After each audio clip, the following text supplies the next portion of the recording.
And welcome to this latest episode of City Kids News Flash. We've been following the story of Jesus Christ for the last few weeks now, and wow, has it taken some bizarre twists and turns lately. First of all, reports came flooding in that Jesus had been arrested late at night in a garden called Gethsemane by soldiers and put on trial for claiming to be the Son of God. Pretending to be God is punishable by death in that country, and so he was killed on a cross just a few hours later. What a shocking twist to the story.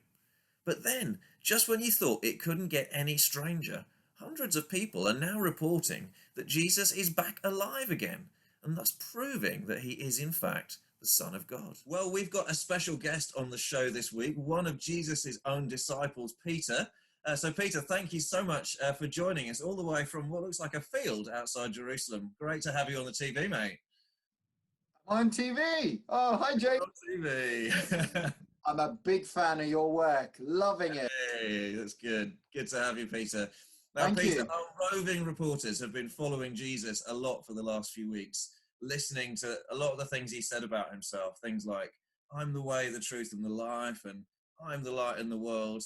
Now, Peter, you've spent a lot of time with Jesus, haven't you? I just want to Yeah. ask you up front, do you really believe all those things that he said? I mean, when the public's not looking, is he really all that great?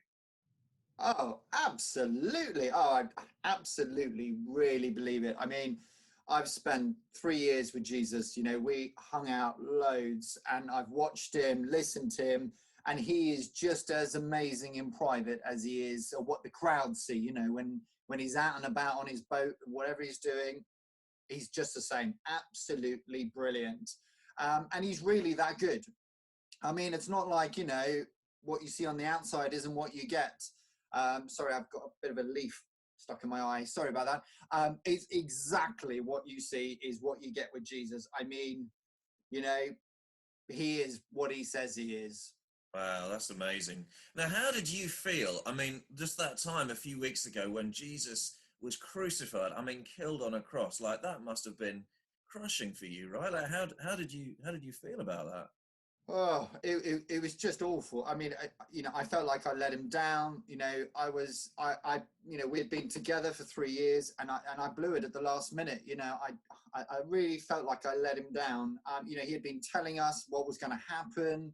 He had been spelling it out for us. I mean, me and the other boys, none of us are too bright. In all honesty, we just didn't get it, and we just didn't understand what he was going on about until it happened. Now, Peter, can I ask you straight? Have you really, really, for yourself, seen Jesus come back from the dead? I mean, this seems pretty amazing. Like, is that really true? Oh, proper true, fam. I mean, it was exactly as you think it is. I mean, we had some breakfast on the beach the other day. I was out, I had my fish, Wow. fishing, came back, and there was Jesus on the beach cooking up some fish. I mean, he was there cooking the fish. It wasn't just me, not just me and the boys who saw him. He's appeared to 500 others. And you can check with all 500 of them. I'll line them up here along the seafront, and you can have a chat with all of them if you want. And the tomb's empty. If you don't believe it, go check out the tomb. Wow, that is a See in there. mystery. That is a Yep. mystery. So, what are other people saying about Jesus? Like, I don't mean you and the disciples, but the public, all the people in Jerusalem. What are they saying about all this now? Well, I mean, everyone's got their ideas, because it's so hard to believe, isn't it? I mean, it's not every day, someone rises from the dead. Some people think he's John the Baptist, but I met John the Baptist. That dude wore some weird clothes and ate some strange food. Jesus wasn't like that at all. Wasn't John the Baptist. And John's dead as well now, and he's not come back. We won't talk much about that. Other people are just thinking he's a prophet from thousands of years ago. But I tell you what, he's way more than a prophet. Whoa, hang on. So people actually think he's like Elijah or somebody from thousands of years ago, come back from the dead. Like, that's a bit weird, isn't it? Why would anyone think that? Well, there's all these, obviously all these prophecies about someone like Elijah would come and what have you, but, and they all spoke pretty powerfully, for God.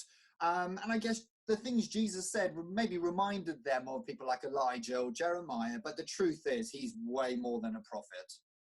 Now, okay, Peter, I want to put you on the spot here. We know what everybody else thinks. We know all the different ideas and stuff. But who do you really say that Jesus is? I mean, who is he?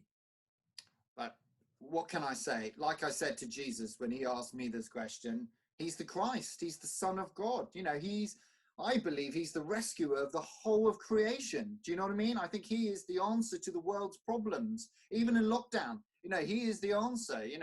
I'm locked down in this field, but I know Jesus is the answer. He is the one that all the prophets have been waiting for. But it's just the 12 of you though that really believe this, right? I mean, is anybody else No kind way, of man. following him now, or? Yeah, we baptized 3,000 people the other day who all believed in Jesus. All 3,000 of us. We all hang out in the upper room. We'll watch your TV show. Love it. Love it on the big screen. But yeah, 3,000 people all believing in Jesus. I'll line them all up. You can come have a chat with them. This is going to be big. I promise you. This is going big. Bigger than when Sports Direct reopens for everyone at City Kids. This is bigger than that. Well, Peter, it has been big having you on the show. Thank you so much for coming on. We'll have you back one day. It's great to have you tuning in. I know you're a big fan, so anytime, put me on the big screen. I'm ready. Don't forget, you can send your arts and crafts and creations into the City Kids TV news studios for us to share on Newsflash. This week, we want to share with you an incredibly cool rocket that Matthew has made, which is all about how Jesus is the way, the truth, and the life. Matthew, that is absolutely awesome. We're so glad you sent it to us. If there's something that you'd like to send in to City Kids TV News, whether it's something you've drawn or written or made, then you can do that by getting your mum or dad to email it to citykids@citychurch.org.uk. That is all for this week. See you next week for the final ever episode of City Kids Newsflash.